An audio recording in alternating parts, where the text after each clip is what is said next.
Okay, welcome to the how to play video for the 2 to 4 player card game, The Big Haul by Cornerstone Board Games. Okay, this is a small deck card game. Okay, we just have a deck of 36 cards. That is all that the game is. Each card in the deck is either a tool, like the net here, or a fish, like the tuna here, and every card has two effects on it, an ocean effect, which we'll talk about later, and a boat effect, which we'll also talk about later. Okay, so we have 36 cards. What we were trying to do is be the player who scores the most cards by the end of the game. Okay, before we get into how to play, there are some important definitions and terms that we need to know. Okay, so the first is the deck. That's going to be this face down pile of cards with the big haul written on the back of it. Okay, fairly straightforward. The second is going to be the ocean. This is going to be the center of the table where cards can be laid out face up, accessible by everyone. This is where the card's ocean effects are going to come into play. Okay, then we also have the boat, which is going to be a personalized tableau of cards that each player can have, okay, separate from the ocean. These are my cards, where I can be using them for their boat effects later on my turns. I can have a maximum of 4 cards in my boat. Okay, and the last thing is going to be the scoring pile. So my scoring pile is going to be to the right of my boat, and the cards are going to be turned 90 degrees. Okay, so these are the cards that I have scored. My goal is to get the most amount of cards in my score pile by the end of the game to be the winning player. So our important locations: the deck, the ocean, our boat, and our score pile. Okay, some important terms that we need to know. First, we have the term overboard. So if we ever have a card in our boat and that card makes its way into the ocean, that is called overboarding. So from boat to ocean is overboarding. We have releasing. So if I ever draw cards from the deck and one of them goes into the ocean, that's called releasing. Okay, so overboarding is from the boat to the ocean. Releasing is from the deck to the ocean. Okay, next we have some cards will reference drawing. That just means picking up a card and looking at it.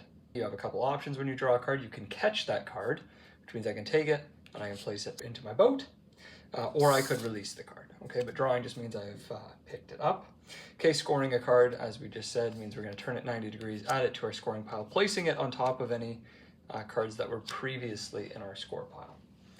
Okay, some cards interact with the top card of the score pile, so it's important that we keep them in order how we've scored them. Activating means we're going to select a card in our boat and we're going to use it for its boat effect. Okay, so that means we're activating that card. Okay, that's all the important terms. We have our 4 locations: the deck, the ocean, the boat, and the score pile. Okay, and our important terms: overboarding, which is the boat to the ocean; releasing, which is from the deck to the ocean; drawing means we're picking up a card; scoring means we're placing it in our score pile; catch means we're placing a card into our boat; and activate means we are using the ability of a card in our boat. Okay, so let's talk about how do we set up a game of the big haul. Okay, this is one of my favorite parts of the game. You shuffle the deck and you're ready to go. Yeah, that's all the setup there is. Just shuffle the deck and choose a starting player. Okay, so then what we're going to do is we're going to alternate the players at the table taking turns until the deck runs out of cards, which will trigger the end game. Okay, on your turn, you're going to do one of 3 actions. The first action is called drawing from the deck. Okay, what this looks like is we draw the top 2 cards of the deck. We can catch one, so we're placing it in our boat, release the other into the ocean, or we can draw 2, release them both, and then take another turn. Okay, we do that maximum once per turn. Okay, that's our first action, drawing from the deck. Now noting, we said a boat can have a maximum of 4 cards in it. If I have 4 cards in my boat and I draw, I am allowed to overboard a card before I catch, concluding my turn. The second thing that I can do is I can draw from the ocean. So the ocean are these face-up cards in the center of the table. I'm allowed to just select one of them and add it to my boat on my turn. Okay, and the last thing we can do is we can look at the cards in our boat and we can use one of them, activating it for its boat ability on the bottom. Okay, so we can see our bucket here says score 2 other cards in your boat. So I could select my bucket, I could activate it, taking my other bucket and my motor, putting them in my scoring pile, and then after we activate a card in our boat, they're going to get overboarded. Every time you activate a card, it is going to get overboarded unless it scores itself. So once the draw deck runs out of cards, the end game will be triggered where everyone, including the person who drew the last cards, will take one more turn. Then what you're going to do is just compare how many cards every person has in their score pile. Whoever has the most wins the game. Tiebreakers are decided by whoever has more fish in their scoring pile. Okay, so there could be, I mean, we're on a fishing trip, there's going to be a slight preference given to catching fish. And that's all there is to it. There's 3 actions that you're going to take on your turn: drawing from the deck, drawing from the ocean, or activating a card in your boat. Okay, so now you know how to play the big haul.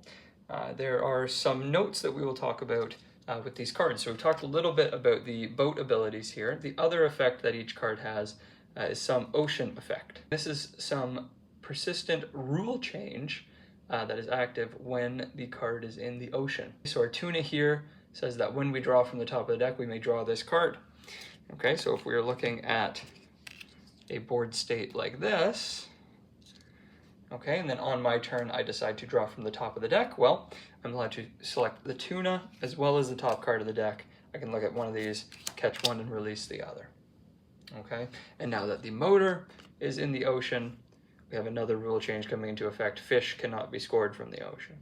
Okay, so as cards go into the ocean, the rules of the game will slightly be altered, oftentimes changing what can be scored or drawn, and some cards will trigger actions based on cards being released or overboarded. Thank you so much for playing. I hope you enjoy the game, and stay tuned for more.